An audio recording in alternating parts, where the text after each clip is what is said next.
दोस्तों, आज मैं आपके सामने जिस मूवी को एक्सप्लेन करने वाला हूँ, ऐसी मूवी मैंने आज से करीब 20 साल पहले देखी थी, जिसका नाम था बागवान। लेकिन आज के दौर में ना तो इस तरह की फिल्में बनती हैं, बल्कि ऐसी फिल्मों को हम भी पीछे छोड़ आए हैं। लेकिन ये भी सही है कि मोबाइल और सोशल मीडिया के दौर में हम अपनी फैमिली से भी दूर हो गए हैं। इसीलिए हो सकता है कि ये फिल्म आपको भले ही थोड़ा ओल्ड स्कूल लगे, लेकिन मूवी के अंत तक ये आपको एक चीज से बहुत करीब ले आती है, और वो है आपकी फैमिली।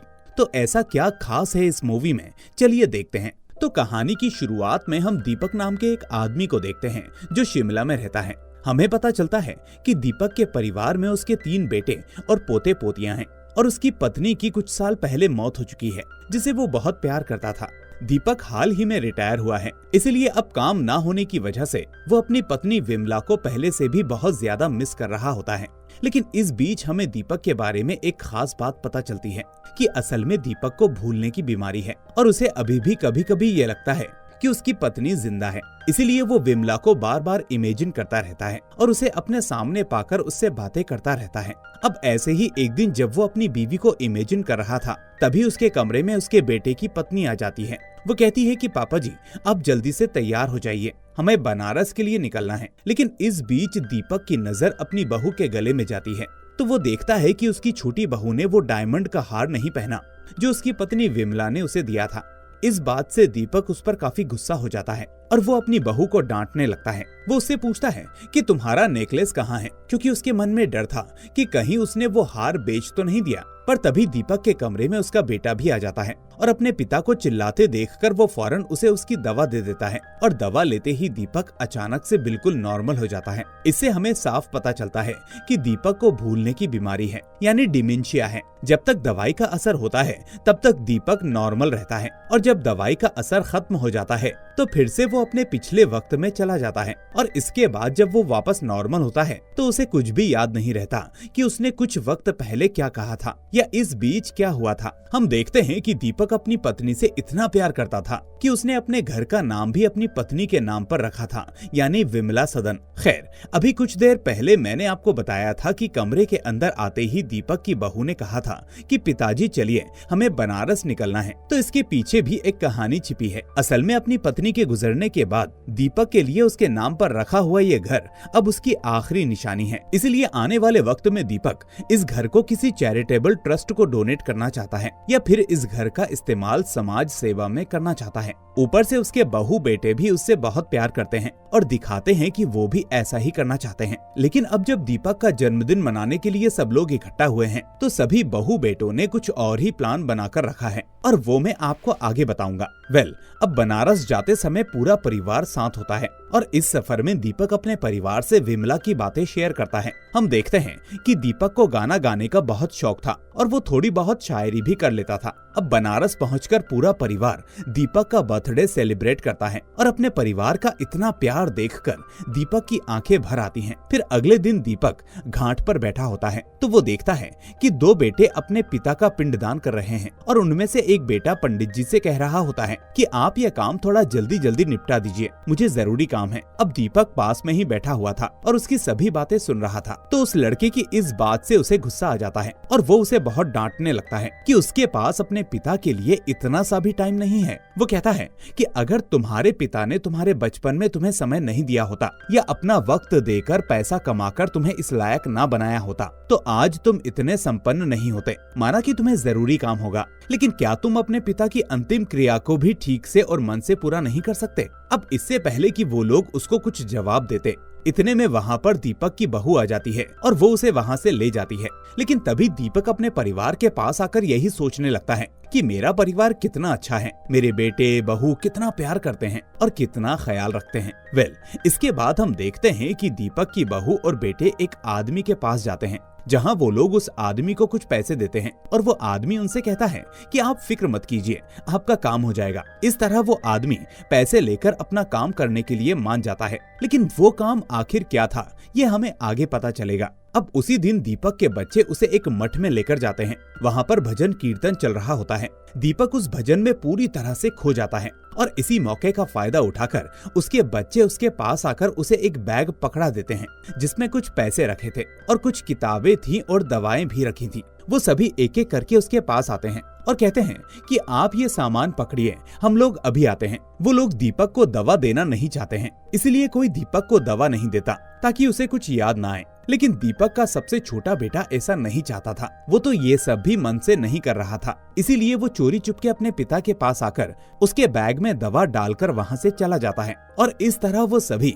दीपक को वहीं पर छोड़कर वापस चले आते हैं। अब यहाँ हमें पता चलता है कि ये सब दीपक के परिवार का प्लान था। दरअसल उसके बच्चे बर्थडे के बहाने दीपक को बनारस में छोड़ने आए थे, क्योंकि उसके भूलने की बीमारी से वो परेशान थे और दूसरा घर को डोनेट करने का उनका कोई मन नहीं था। वो अपने घर को अपने हिसाब से बांटना या बाद में बेचना चाहते थे। तो बनारस आकर उनका ये प्लान बड़ी ही आसानी से पूरा हो जाता है। खैर, थोड़ी देर बाद जब भजन कीर्तन थोड़ा धीमा होता है तो दीपक अपने बच्चों को यहाँ वहाँ ढूंढने लगता है, लेकिन उसका परिवार उसे कहीं भी दिखाई नहीं देता।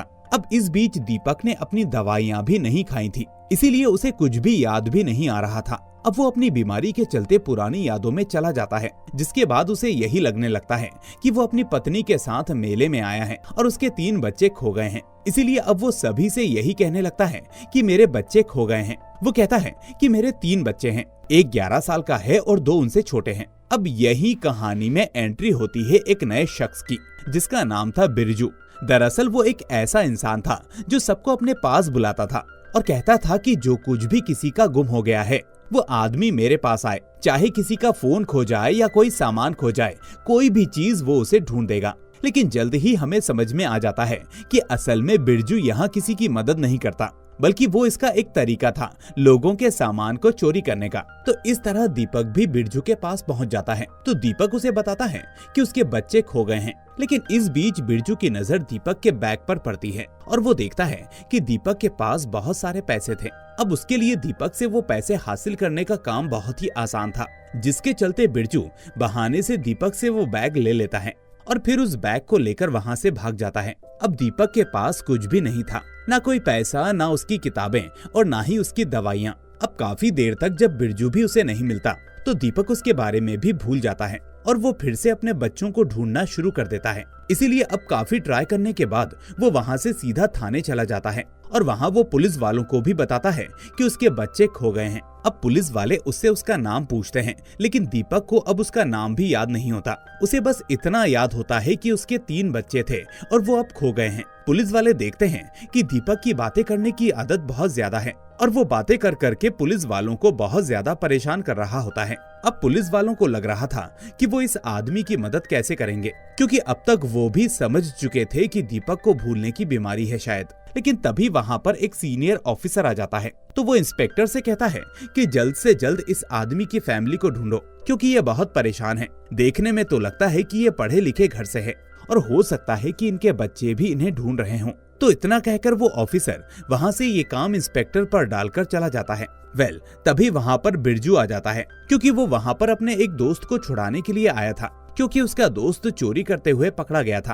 अब उन लोगों का तो यहाँ आना जाना बना रहता था, इसलिए पुलिस वाले भी बिरजू को अच्छी तरह से पहचानते थे। यही वजह थी कि पुलिस वाला बिरजू से कहता है कि हमें इस आदमी की फैमिली को ढूंढना है और वो कहता है कि जब तक इसकी फैमिली मिल नहीं जाती तब तक बिरजू ही दीपक को अपने साथ रखे, और जब तक दीपक की फैमिली नहीं मिल जाती तब तक वो बिरजू के दोस्त को नहीं छोड़ेंगे। अब बिरजू के पास कोई और चारा नहीं था, इसलिए उसे पुलिस वाले की बात माननी पड़ती है। लेकिन शुरू में बिरजू को लगता है कि कहीं दीपक उसे पहचान न ले कि वो उसका बैग लेकर भागा था, लेकिन जल्द ही बिरजू समझ जाता है कि दीपक को कुछ भी याद नहीं।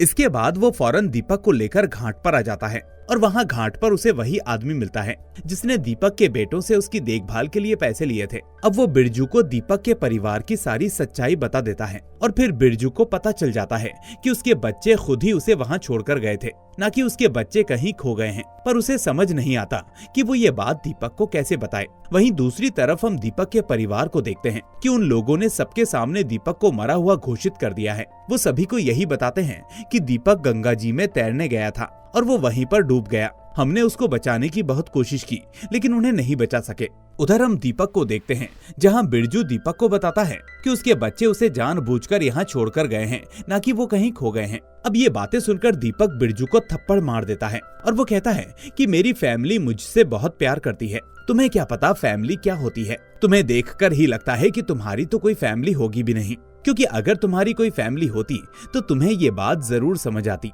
अब इस बात से बिरजू को भी बहुत ज्यादा गुस्सा आ जाता है। ऐसा इसलिए क्योंकि सच में उसकी फैमिली नहीं थी। हमें पता चलता है कि जब बिरजू बहुत छोटा था तो उसके घर वाले उसे वहाँ छोड़कर गए थे।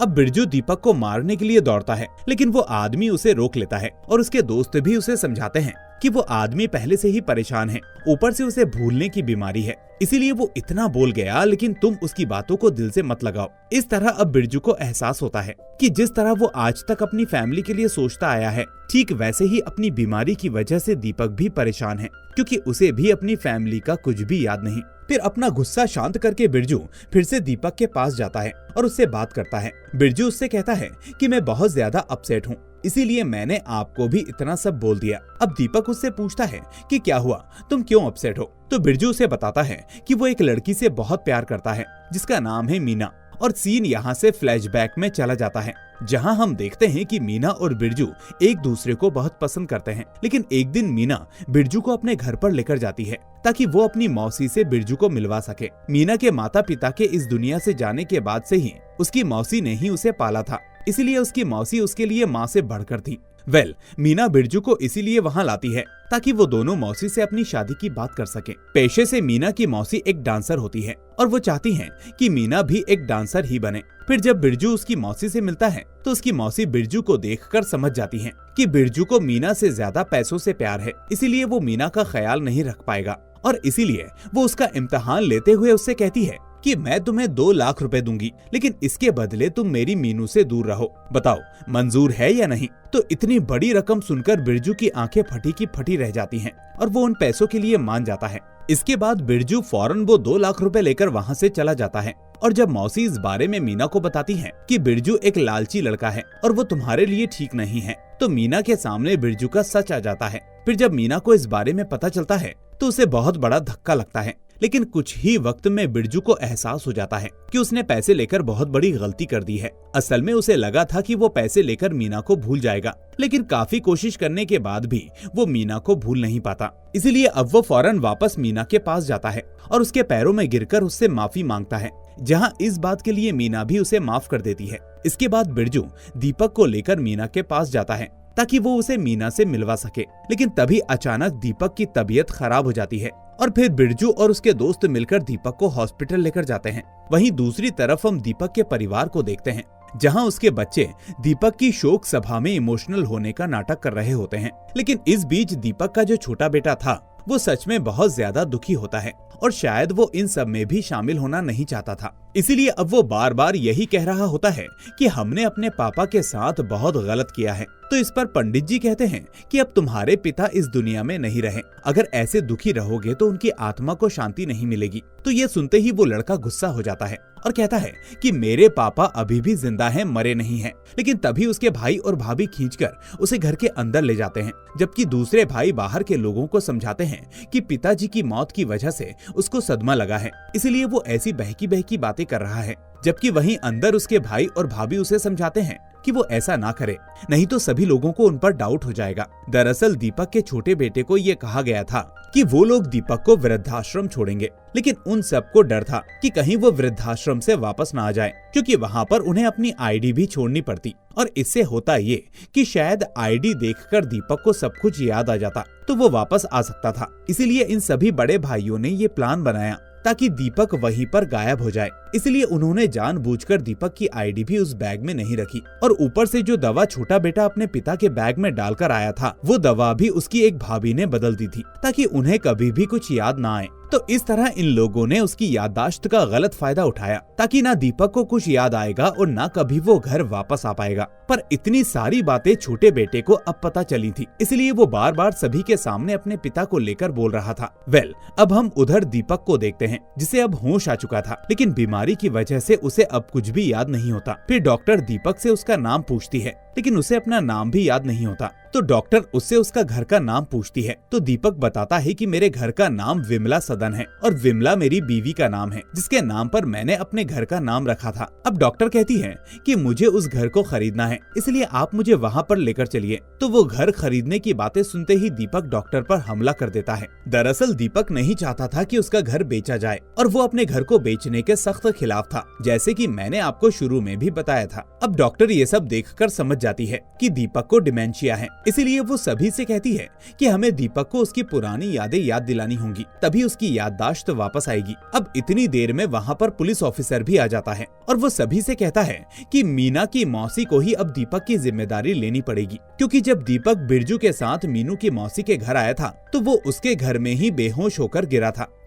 ये सुनकर मीना की मौसी काफी गुस्से में आ जाती है कि वो आखिर दीपक की जिम्मेदारी कैसे लेगी, वो उसका कोई फैमिली मेंबर नहीं है। लेकिन जब मौसी के ऊपर दबाव आता है तो वो भी दीपक की मजबूरी समझती है। तो आखिर में मौसी उसके परिवार के मिलने तक जिम्मेदारी उठाने के लिए तैयार हो जाती है। इसीलिए वो ये भी कहती है कि अगर बिरजू दीपक के घर वालों को ढूंढ देगा तो वो बिरजू और मीना की शादी करवा देगी। और इस तरह अब बिरजू के पास मीना से शादी करने का एक और मौका आ जाता है। वो शादी की बात सुनते ही दीपक की फैमिली के बारे में भूल जाता है और एक प्लान बनाता है। वो दीपक को किसी और आदमी के साथ भेज देता है और वापस मीना की मौसी के पास खुशी खुशी आता है और कहता है कि मैंने दीपक को उसकी फैमिली के पास भेज दिया है। लेकिन तभी वहाँ मीना आ जाती है, जिसे असल में सारी सच्चाई पता थी कि बिरजू दीपक को किसी और आदमी को सौंप कर आया है। इसीलिए वो बिरजू से कहती है कि तुमने दीपक को उसकी फैमिली के पास नहीं भेजा, बल्कि तुमने उसे जहाँ पर भेजा है वो आदमी लोगों के ऑर्गन्स बेचता है। और मीना इस बात से बिरजू पर बहुत ज्यादा नाराज होती है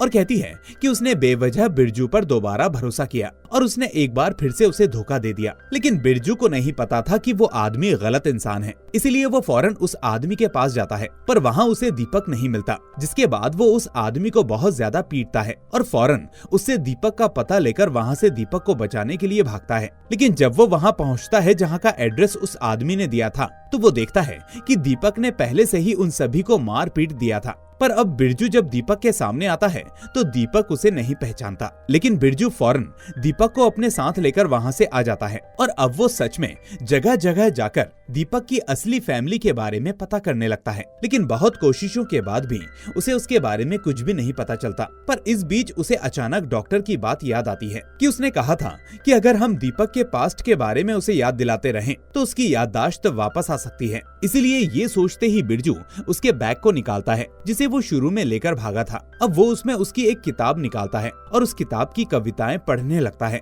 फिर कविताओं को सुनते हुए दीपक को कुछ तो याद आने लगता है और वो बता देता है कि वो असल में शिमला का रहने वाला है। और ये पहला क्लू मिलते ही बिरजू और उसके दोस्त बहुत ज्यादा खुश हो जाते हैं। इसके बाद वो आपस में डिसाइड करते हैं कि वो दीपक को शिमला लेकर जाएंगे और वहाँ उसकी फैमिली का पता करेंगे। उधर हम देखते हैं कि दीपक के बच्चे आपस में बात कर रहे होते हैं कि वो इस घर को जल्द से जल्द बेच देंगे, क्योंकि अब दीपक को गए हुए बहुत दिन हो चुके हैं। पर तभी उस दिन उनके घर पर एक सरकारी आदमी आता है। अब वो आदमी उन्हें बताता है कि दीपक के पिता ने कुछ साल पहले एक जमीन खरीदी थी और अब उस जमीन पर एयरपोर्ट बनने वाला है, जिस वजह से उस जमीन की वैल्यू अब 40 करोड़ रुपए हो गई है। फिर घर वाले बताते हैं कि दीपक की तो मौत हो चुकी है। तो वो सरकारी आदमी कहता है कि फिर आपको दीपक जी का डेथ सर्टिफिकेट सबमिट करना पड़ेगा, जिसके बाद आपको उस जमीन के पैसे मिल जाएंगे। अब ये सुनकर सभी बच्चे ये डिसाइड करते हैं कि वो बनारस जाकर अपने पिता दीपक का डेथ सर्टिफिकेट सबमिट करेंगे। सभी का राजीनामा होते ही वो लोग दूसरे दिन बनारस के लिए निकल जाते हैं, जबकि वहीं दीपक बिरजू और उसके दोस्तों के साथ शिमला आने लगता है। इस बीच दोनों बस एक दूसरे के सामने आ जाती हैं और दीपक का परिवार अचानक दीपक को देख लेता है और वहीं दीपक भी अपने बच्चों को देख लेता है। लेकिन बीमारी की वजह से वो उस वक्त सोचने लगता है कि इन लोगों को कहीं तो देखा है। अब उसे धीरे धीरे कुछ याद आने लगता है, लेकिन इतने में दोनों बस अपने अपने सफर पर निकल जाती है। खैर, इसके बाद हम देखते हैं कि बिरजू दीपक के साथ शिमला पहुंच चुका था। फिर यहाँ बिरजू उसे कुछ याद दिलाने की कोशिश करता है कि तभी दीपक बताता है कि वो इस जगह पर अपनी पत्नी के साथ फोटो खिंचवाने के लिए आया करता था और वहीं कुछ दूरी पर एक फोटो स्टूडियो भी था। यहाँ पर एक आइसक्रीम वाला हुआ करता था और हम दोनों साथ में आइसक्रीम खाया करते थे। अब बिरजू उस स्टूडियो के बारे में सुनकर फौरन दीपक के साथ उसी स्टूडियो में आ जाता है जहाँ पर वो अपनी पत्नी के साथ फोटो खिंचवाया करता था। अब वहाँ उन्हें एक लड़का मिलता है जो उन्हें बताता है कि ये स्टूडियो मेरे दादाजी का था और यहाँ पर जो भी फोटो खिंचवाता है उन सभी लोगों का रिकॉर्ड यहाँ मौजूद होता है। इसके बाद वो लड़का उनको वो रिकॉर्ड्स दिखाने लगता है कि तभी वहाँ पर मीना दीपक को लेकर आ जाती है ताकि दीपक को कुछ याद आ सके। लेकिन दीपक को लगता है कि मीना उसे किडनैप कर ले जा रही है, इसीलिए वो उसे धक्का मारकर वहाँ से भागने लगता है। तो ये सब देखकर बिरजू भी दीपक पर गुस्सा करने लगता है और अब दीपक को लगता है कि बिरजू भी उसे किडनैप करने के लिए आया है, इसलिए वो अब बिरजू को भी धक्का दे देता है और उन दोनों में लड़ाई हो जाती है। यहाँ मीना बिरजू को समझाने की कोशिश करती है कि दीपक बीमार है, लेकिन बिरजू को इतना गुस्सा आ जाता है कि वो अब मीना को भी धक्का मारकर वहाँ से चला जाता है। लेकिन तभी वो देखता है कि दीपक उसी आइसक्रीम वाले के पास जाता है जहाँ वो अपनी पत्नी के साथ आइसक्रीम खाया करता था। तभी अचानक वहाँ पर लैंडस्लाइड आ जाती है और इसी दौरान दीपक एक बच्चे को बचा लेता है जो उसकी चपेट में आ सकता था। अब यहाँ जिस तरह से दीपक उस बच्चे को बचाता है उसे देखकर बिरजू समझ जाता है कि दीपक जरूर कोई ना कोई एक बड़ा ऑफिसर था, क्योंकि उसका अंदाज कुछ अलग ही था। अब तभी वहाँ पर आर्मी के लोग आ जाते हैं और उन लोगों को देखकर दीपक बताता है कि मेरा नाम दीपक त्यागी है। तभी उनमें से एक सीनियर ऑफिसर कहता है कि मैं दीपक त्यागी जी को जानता हूँ क्योंकि वो मेरे सीनियर थे। और जब वो ऑफिसर दीपक को इस हालत में देखता है तो उन्हें बहुत ज्यादा दुख होता है, क्योंकि वो एक बहादुर ऑफिसर था और उसने 100 से भी ज्यादा लोगों की जान बचाई थी। अब इन्हीं बातों ही बातों में दीपक को अपना एड्रेस भी याद आ जाता है और फिर वो सभी लोग दीपक के घर आ जाते हैं। यहाँ दीपक का पड़ोसी उसे देखकर रोने लगता है, क्योंकि उन सबको यही बताया गया था कि दीपक मर चुका है और वो उसे कहता है कि मुझे यकीन था कि तुम जिंदा हो, मुझे पता था कि तुम्हारे बच्चे झूठ बोल रहे हैं। तो इस तरह फाइनली अब दीपक को पता चल जाता है कि उसके बच्चों ने उसका ये घर बेच दिया है। अब दीपक वहाँ से उस जगह पर आ जाता है जहाँ उसके बच्चे बहुत खुशियाँ मना रहे थे, क्योंकि आज फाइनली उन्हें वो 4 करोड़ रुपए मिलने वाले थे। अब दीपक वहाँ जाता है तो उसके बच्चे एक एक करके स्पीच दे रहे थे कि उनके पापा कितने अच्छे थे और उनके जाने के बाद उन्हें उनकी कितनी कमी महसूस होती है।